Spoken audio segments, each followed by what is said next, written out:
Are you a big fan of baked pasta recipes? I know that I am, and my family is too. To make them a little bit happier about back to school, I'm making baked ravioli today. It's really delicious and easy. The great thing about this recipe is that you get all the flavor combinations of lasagna without actually having to do all the layering, because you have the cheese inside the ravioli. It's good. Mince a medium onion, nice and fine. So to start off with, you just need to make a sauce. You'll probably need about a cup of minced onion. The other great thing about this recipe is it makes quite a bit. So if you have a large family, you have plenty to go around. Pretty sure this would freeze really well as well. I haven't tested it that way, but I think you could freeze it and then just take it straight from the freezer and put it in the oven and heat it up and have dinner.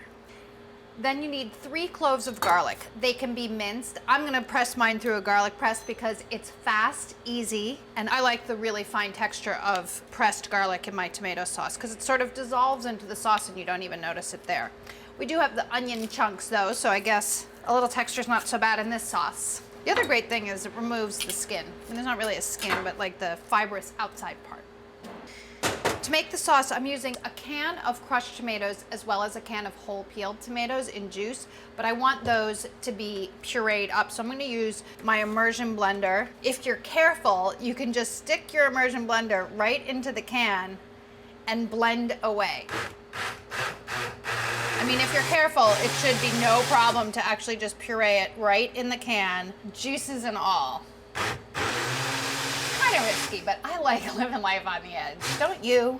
And that's it. That's all it takes. I highly recommend getting an immersion blender if you don't have one because it's super useful for pureeing tomatoes, pureeing soups.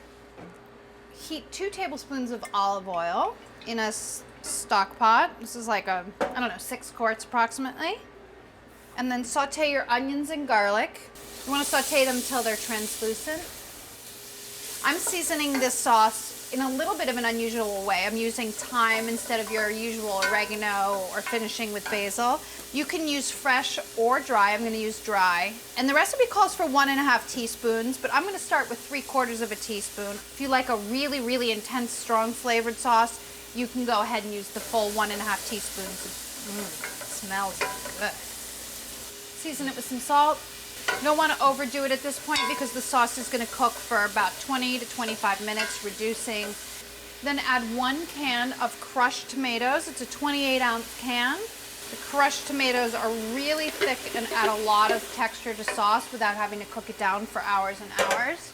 Then add your whole peeled tomatoes, pureed. You can also add them whole here and then break them up with the back of a spoon if you like a chunkier sauce. I personally like a sort of smoother sauce, so I like to puree mine. It's completely up to you what kind of texture you like. All right, anyway, once it comes to a boil, reduce it to a simmer. Simmer it for 20 to 25 minutes. Make sure you stir it every once in a while because it is quite thick, so you don't want it to burn. When the sauce is reduced to 5.5 cups, you're ready to assemble. Look how thick that is. Delish. I have a large pot of water boiling back here. To that, add a nice handful of salt, tablespoon. And then about 2 pounds of frozen ravioli. Use your spider if you have one or a slotted spoon to lower them into the water so you don't get burnt, and then just cook them till they're floating.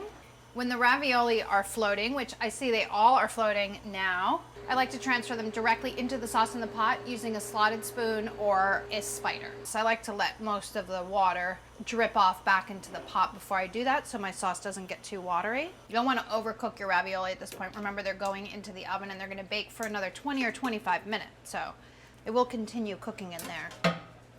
Stir them to coat in the sauce. And I have a 9x13 inch baking dish here at my side. I'm going to bake this in there. I think if you're careful, you can just pour it directly into the 9x13. Well, that's what I'm going to try to do. Just making sure it's in like basically a nice even layer. And then you can put cheese all over the top. I have 1.5 cups grated mozzarella cheese. Not the fresh stuff. The fresh stuff will be too watery. Just regular mozzarella here. 1/2 cup of grated Parm. And then 425 degree oven until everything is hot, but everything already is hot, and the cheese is melted. So that shouldn't take too long, about 20 or 25 minutes, just for bubbliness. Oh my goodness. Oh man, look at that. That is a bubbling cauldron of deliciousness. I am super excited. All that you need to add to this is a delicious crisp salad, and you have the most amazing, easiest dinner that everybody is going to love, including you, because it was so easy. I mean, you just need to look at it to know that you're gonna wanna eat the entire thing yourself. But don't, share it with your friends and family. And your kids. I mean, I guess they're part of your family. Yeah, Sarah, come on. Hi guys, thanks for watching this video. Be sure to click here if you want to subscribe, and click over here if you want to continue watching more great videos like this.